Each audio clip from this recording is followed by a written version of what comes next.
Hey there, welcome back. If you're watching this, you're probably frustrated because your vanilla gift card keeps getting declined when you try to use it on PayPal. Don't worry, it's a common issue, and I'm here to help you fix it quickly.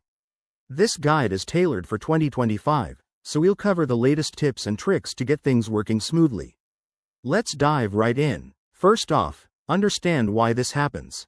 Vanilla gift cards can be declined due to reasons like insufficient funds, incorrect card details, or even security measures on PayPal's end. The good news is, most of these problems are easy to resolve with a few simple steps. Step 1. Check your card's balance. Go to the Vanilla gift card website or call the number on the back to ensure there's enough money loaded.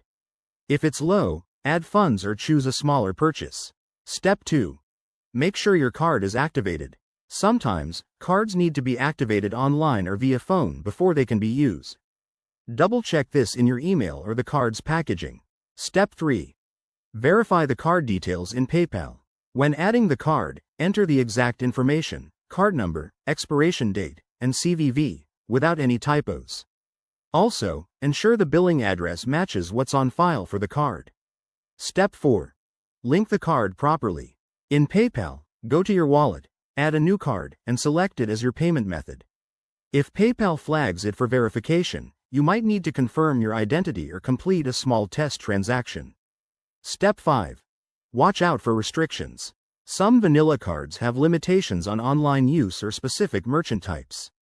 Try using it for a verified purchase and avoid any VPNs that might trigger fraud alerts. If these steps don't work, contact customer support. Reach out to Vanilla's helpline or PayPal's support team.